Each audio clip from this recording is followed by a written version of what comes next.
Audio Jungle. All new edition of the Pro Wrestling Show. What a way to kick off the Pro Wrestling Show with the final Monday Night Raw. Ending in a wedding. And you know what WWE wedding is turned to? It has a twist to it. You won't believe with the Lashley LANA wedding fiasco. Also on the SmackDown Ring Report, The Fiend returns.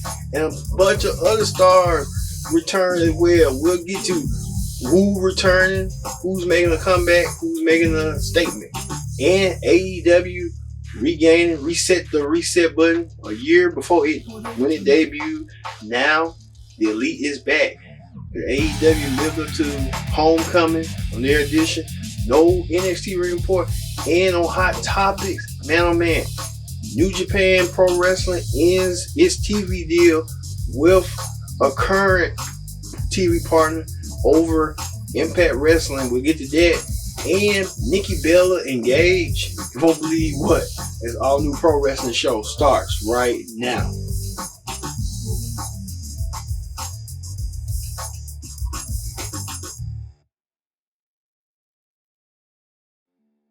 Hello everyone, welcome to the Pro Wrestling Show. I'm your host as always, Kendrick Dix here. Glad you can join us here on the Pro Wrestling Show.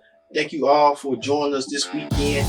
Man oh man, we got a bunch of pro wrestling news, ring reports, and information for you. But first thing first, join in the conversation using the hashtag Pro Wrestling here on Connect. And don't forget to subscribe. Subscribing is caring. Tell a friend, call a friend, subscribe. We love you hearing you watching the Pro Wrestling Show.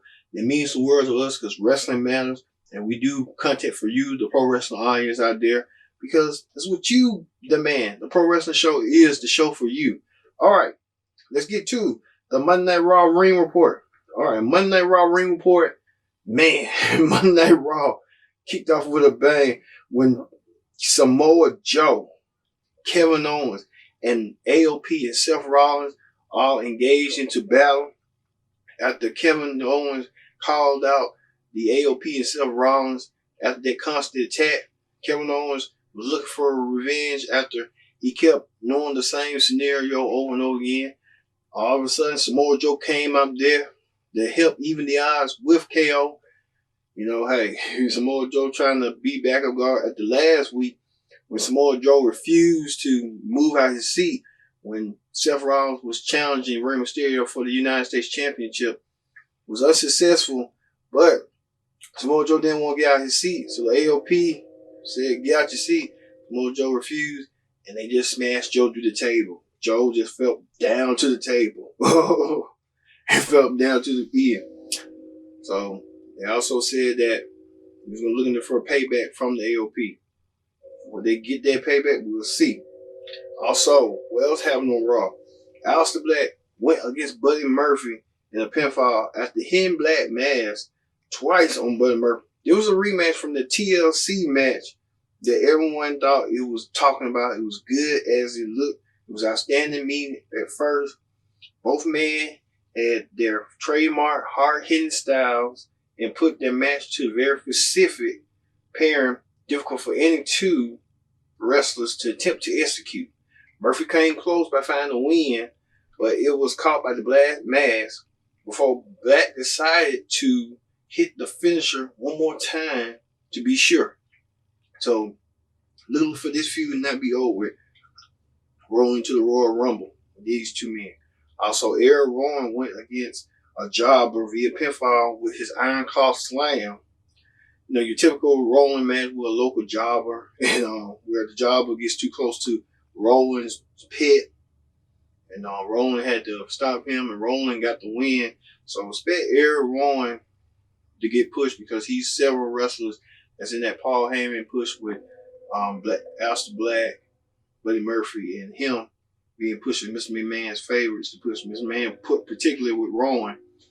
But also, Charlotte Flair announced that she will be entering the Women's Royal Rumble as the first entrant and a woman in the first decade to do so. So Charlotte looking to win the Women's Championship and go to WrestleMania.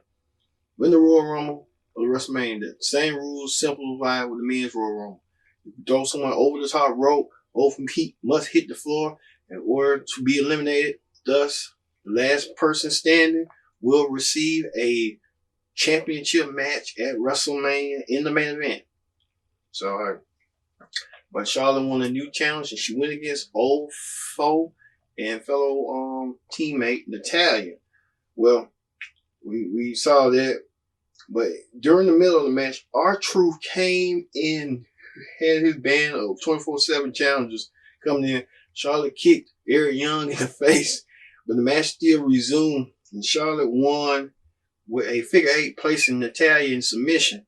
So Charlotte looking to exercise her right going into a Royal Rumble to win it. We'll see. Charlotte was run up last year. Charlotte do it again this year. Also, speaking of that, former last year's Royal Rumble winner, Becky Lynch, was interviewed by backstage, where she confirmed that she was up to the contract negotiations, and Becky Lynch will also confirm too that she will go against Asuka at the Royal Rumble. This is a repeat from last year's Royal Rumble when Becky and Asuka went for the SmackDown Women's title and Asuka won, and Becky looks to vow that revenge to go against Asuka for the Raw Women's title, where Becky will put her title on line to prove a point to go against Asuka. If she can't beat Asuka, then she don't want to be in this business. So, we'll see at Royal Rumble. Waiting to see what's going to happen. Also, the Street Profits, Montez Ford and Angelo Dawkins, went against the OC with AJ Styles in that corner. They went when Montez Ford hit the false splash on Carl Anderson with a pinfall, got the win. Typical OC cut an in-ring promo, focusing on how they're the best tag team in the world and why they should be the #1 contenders for the Raw Tag Team titles against the Viking Raiders. And they defeated the Viking Raiders on multiple occasions. Street Profits intervened and taunting the OC and leading to an official tag team match where AJ Styles was ejected out from ringside and got involved. The Street Profits pick up their second win over the OC. A funny tidbit was the Street Profits made fun of the OC, saying there was a teen kid show on Fox, like a teen drama show way back when.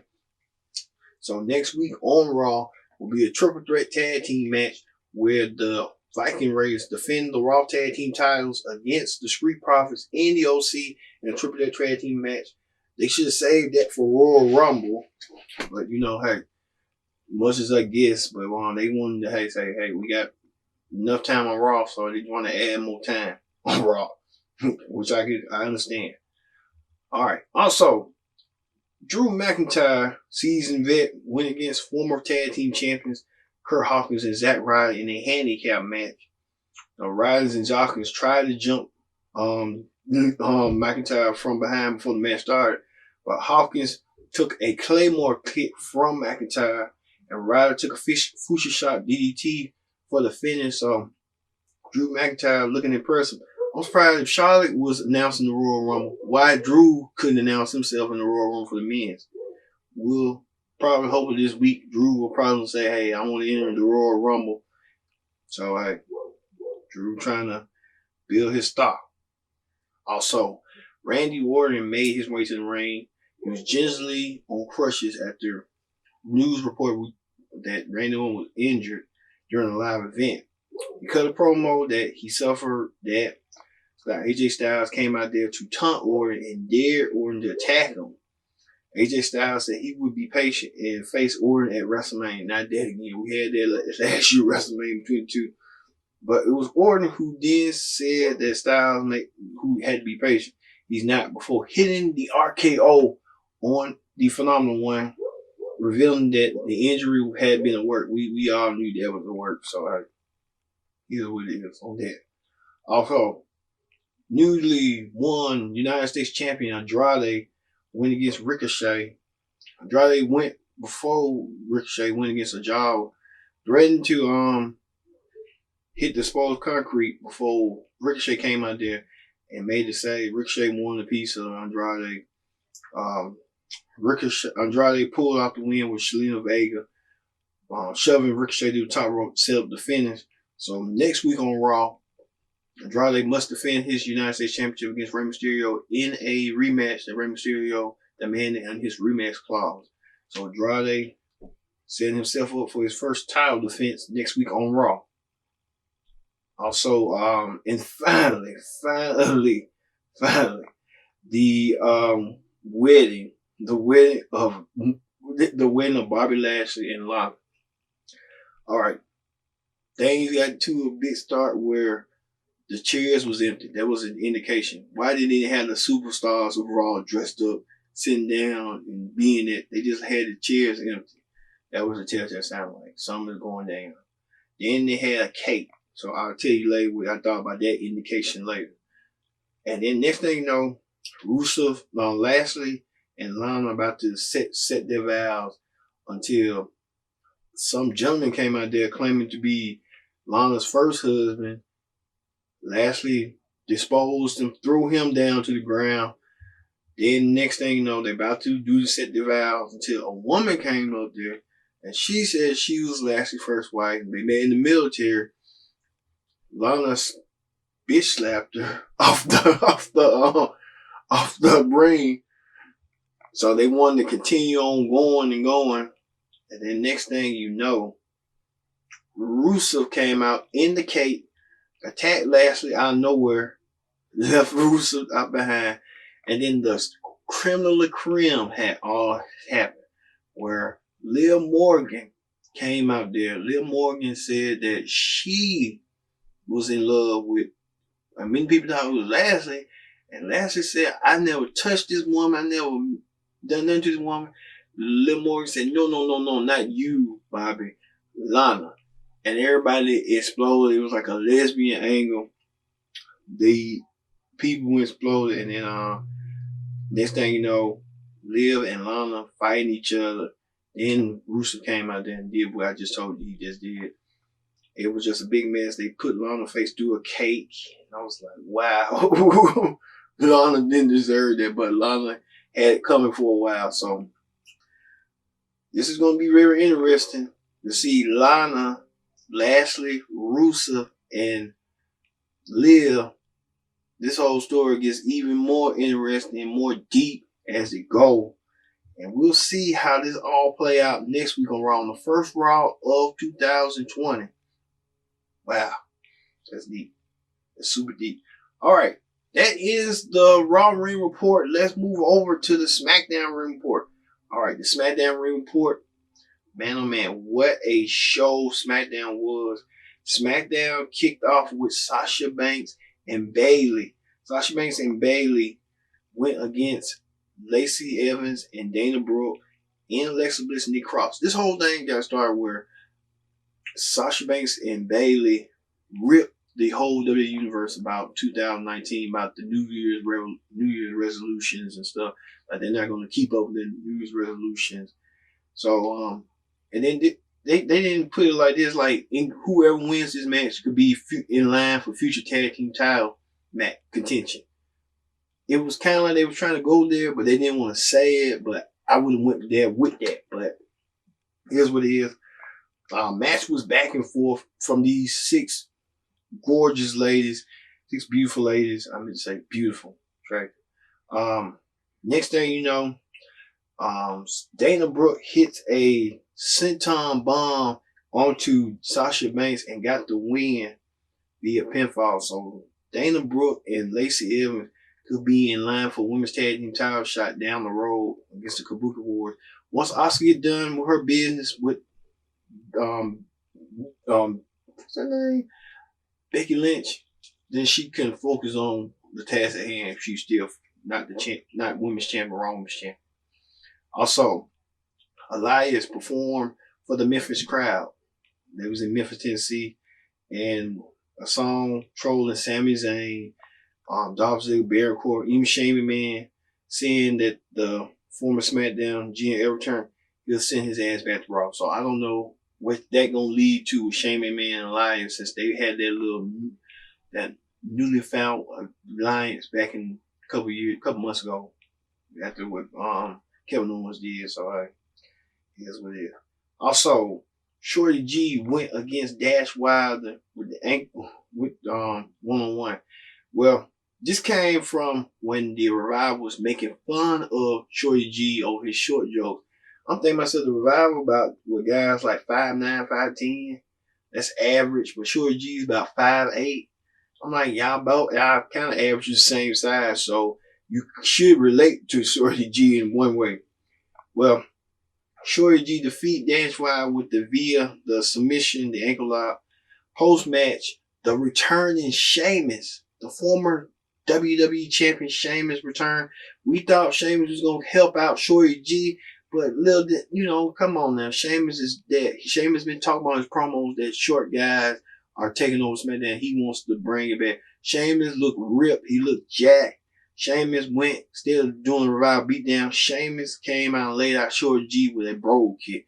So expect a feud between Sheamus and Shorty G down the road with Sheamus. He looked at real jack out there, real shredded. Sheamus coming back with a vengeance, and he coming back towards Shorty G. Wow. Also, Kofi Kingston went against The Miz. These two former WWE champions went one-on-one after The Miz seemed frustrated and the New Day was trying to help him out.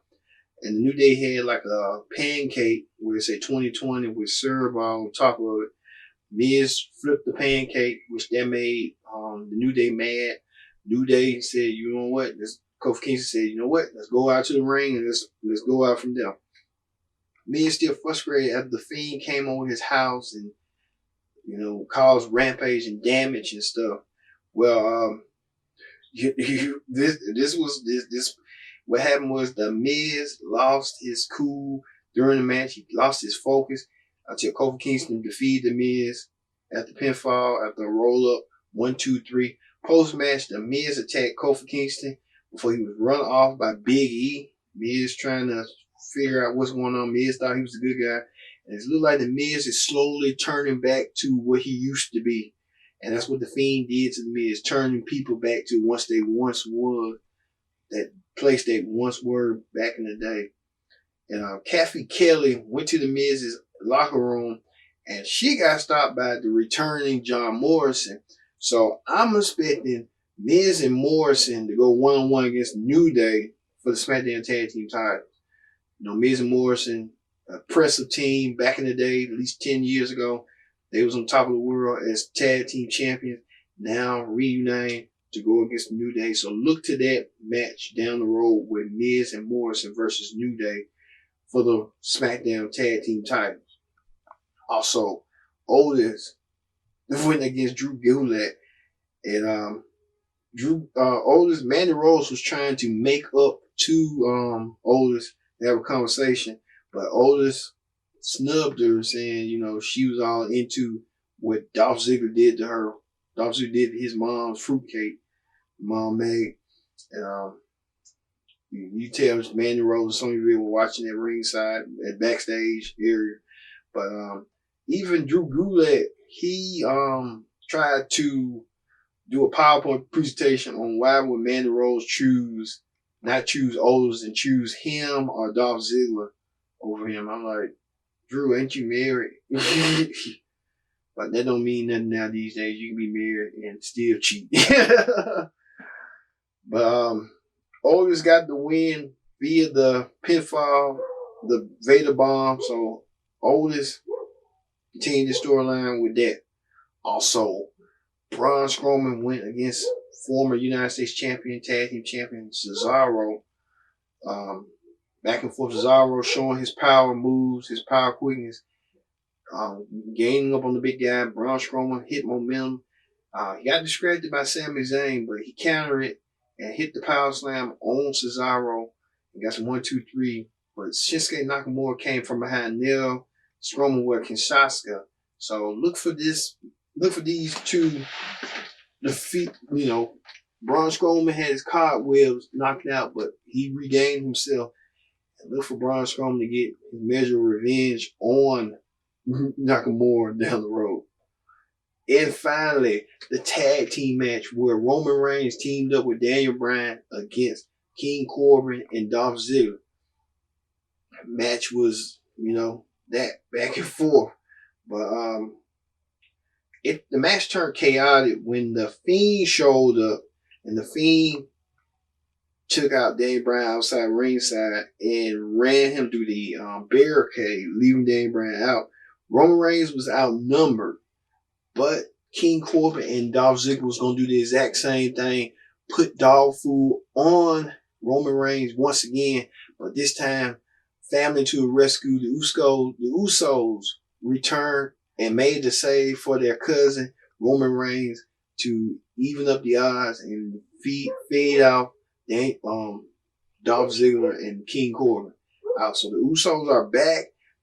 John Morrison returned and Sheamus returned. So 3 returns on SmackDown.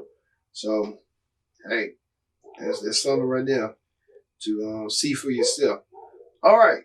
That ends the SmackDown Ring Report. When we return, we'll have hot topics where the latest in wrestling news, where Access TV drops New Japan Wrestling, and they've been on New Japan for so long. What the world? And Nikki Bella gets engaged. Wow, you won't believe to who? It's not John Cena. And an AEW Ring Report. All this when the Pro Wrestling Show returns. Stay tuned.